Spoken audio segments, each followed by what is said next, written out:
Саламатсыздарбы, Лото 24 каналының түз эфиринде өзөктүү маселе программасы. Студияда Нуржан Ташполотова. Паспорт жана башка документтерди алуу үчүн каз-катар кезекке туруп, убактысын короткон тургундар үчүн жакшы жаңылык. 9 октябрдан тарта мамлекеттик каттоо кызматы жаңы 2 имаратты ишке киргизгени турат. Мына ушул жаңы тейлөө борборлору, андагы жарандар үчүн түзүлгөн шарттар жана биометрикалык каттоо тууралуу сөз кылуу максатында студиябызга мамлекеттик каттоо кызматынын төрагасы Дастан Догоевди чакырганбыз. Саламатсызбы? Саламатсызбы. Дастан Давлетович, айтсаңыз алгач ушул 2 жаңы борбор тууралуу. Кайда жайгашкан жана ал жерлерде жарандар үчүн кандай шарттар түзүлгөн? Өзгөчөлүгү эмнеде? Кыргыз Республикасынын өкмөтүнүн жаңы доорго 40 кадам программасынын алкагында жана таза коом санариптик трансформациялоо долбоорунун алкагында мамлекеттик каттоо кызматынын алдында бир нече тапшырма коюлган. Негизинен болсо бул биздин жарандарыбызга кызмат көрсөтүү учурунда тиешелүү комфорттуу шарт түзүү жана тез арада сапаттуу кызмат көрсөтүү. Бул тапшырманы ишке ашыруу үчүн мамлекеттик каттоо кызматы 18 сентябрда жаңы форматта биринчи калктуу тейлөө борборун ишке киргизген. Ал жерде өзгөчөлүк болуп, бул деген жанагы кызмат көрсөтүү процессинде эки бөлүккө бөлүү. Биринчиси болсо бул жана операторлор арыздарды кабыл алуу жана электрондук форматта арыздар кабыл алып, анан деген бек офиске жиберилчү. Ал жерде уже чечим кабыл алып, негизинен болсо бул максаттын, бул өзгөчөлүктүн максаты болсо коррупциондук коркунучтарды жокко чыгаруу, тез арада жана сапаттуу кызмат көрсөтүү.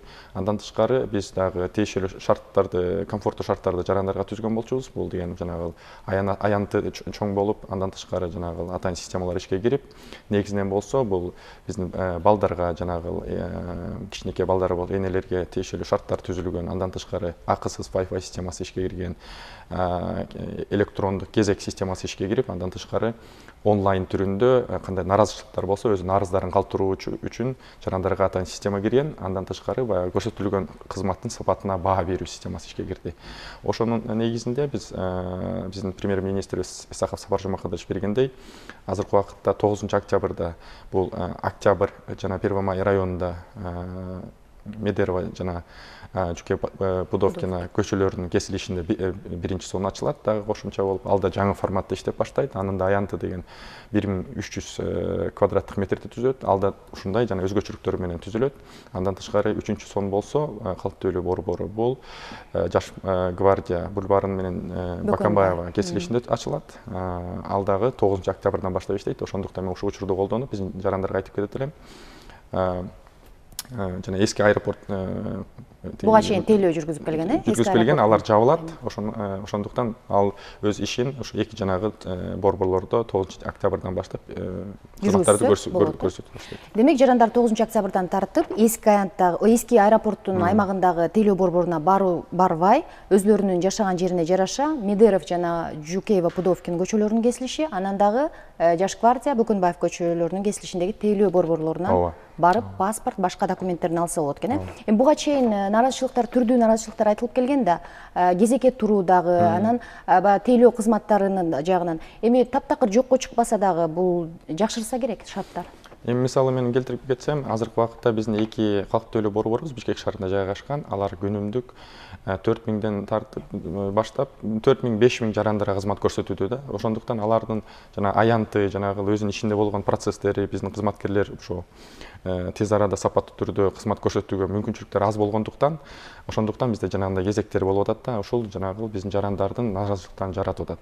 Ошондуктан азыркы убакытта биз бул 3 жанагы борборго бөлүп атпайбыз. Бул бир, экинчиден болсо жаңы форматта кирип атат. Ал жөн эле жаңы имарат, анан жаңы кооз бир имаратка көчкөн жерибиз жок. Ичиндеги кызмат көрсөтүү техникалык жагынан, анан жана кызмат көрсөтүү системаларда оптимизациядан өтүп, анан баягы биз азыркы убакытта эң негизги максат жаран келгенде комфорттуу түрдө кезекте туруп калса, тез арада кызмат алуу, анан баягы кызмат алып, ошол жерден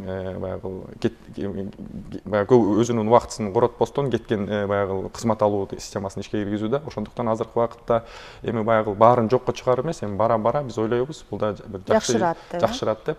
Андан тышкары сизде маалым болгондой, таза коом долбоорунун алкагында биз азыркы убакытта жанагы ар бир байланыш бөлүмдөрүндө Кыргыз почтанын жана маалыматтык киоскторду ишке киргизүүбүз. Бул дагы бара ошол жанагы биздин калктуу тейлөө борборлордун жарандардын санын азайтат. Ошондо алар жанагы айыл өкмөт деңгээлинде кызматтар көрсөтүлүп калат да.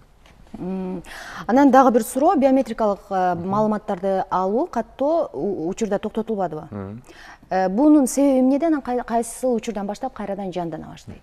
Эми биринчиден биометрик каттоо мыйзамынын 5-меренесине ылайык 16 жаштан жогору биздин жарандарыбыз биометрик каттоодон милдеттүү түрдө өтүш керек.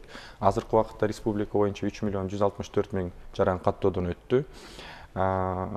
Тиги конституциялык мыйзамдын негизинде биз шайлоо күнүнө 15 күн калганда биз жана арыз алуу процедурасын, андан тышкары биометрик каттоо процедурасын токтотобуз. Анткени биз аларды кабыл алынган арыздарды жана каттоодон биометрик каттоодон өткөн жарандардын маалыматтарын чогултуп, бул жерден атайын обработкадан өткөзүп, анан жанагы акыркы шайлоочулар тизмесин түзүү этабындабыз азыркы убакытта.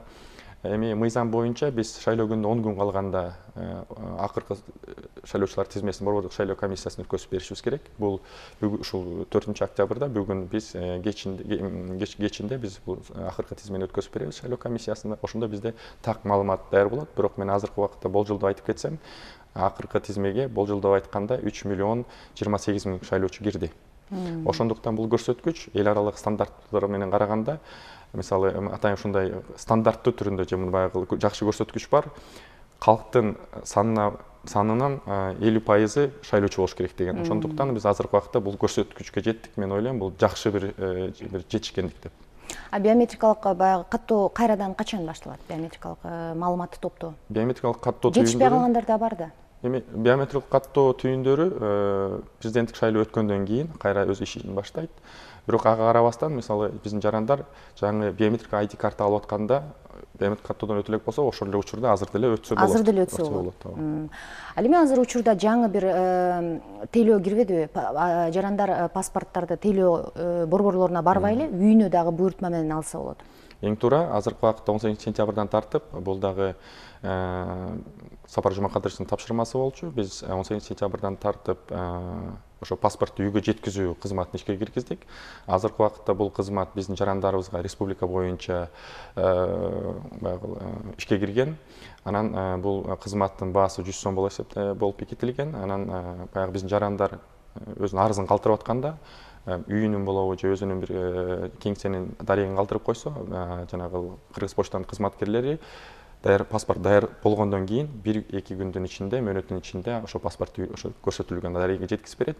Бул мөөнөтү 1-2 күн дегени, бул жанагы биздин региондун алыстыгына байланыштуу.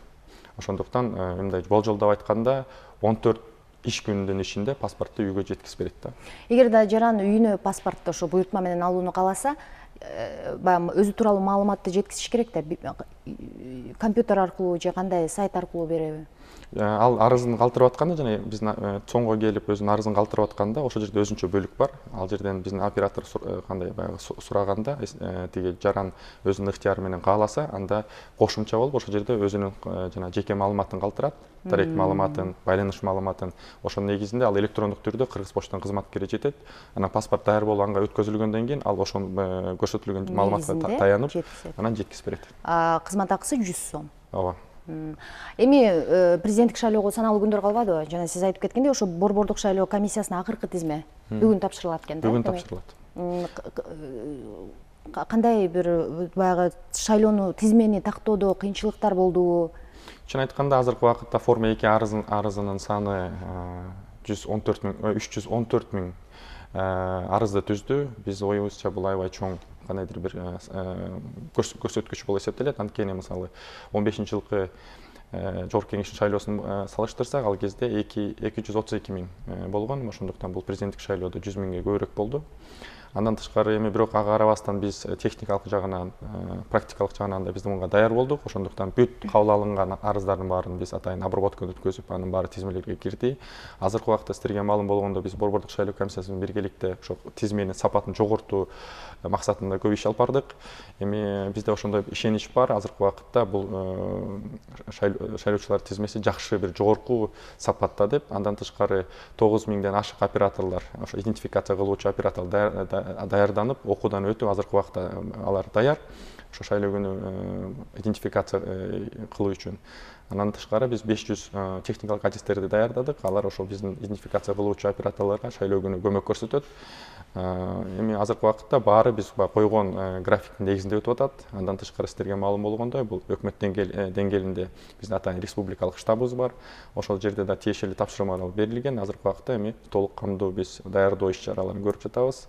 Биздин оюбузча ошол техникалык жагынан жана уюштуруучу жагынан биз эми жакшы өтөт деген ойдобуз.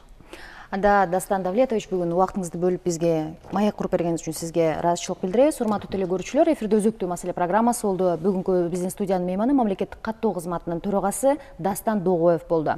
Бүгүн 9 октябрдан тартып мамлекеттик каттоо кызматы жаңы имаратты ишке киргизди. Мындан ары тургундар эски аэропорттун аймагында жайгашкан Тейлөө борборунан эмес, Жаш Гвардия жана Бөкөнбаев көчөлөрүнүн кесилишиндеги, ошондой эле Медеров, Жукеев, Пудовкин көчөлөрүнүн кесилишиндеги Тейлөө борборлорунан өзүлөрүнө тиешелүү документтерди алса болот. Ала Тоо 24 каналынан алыстабаңыздар.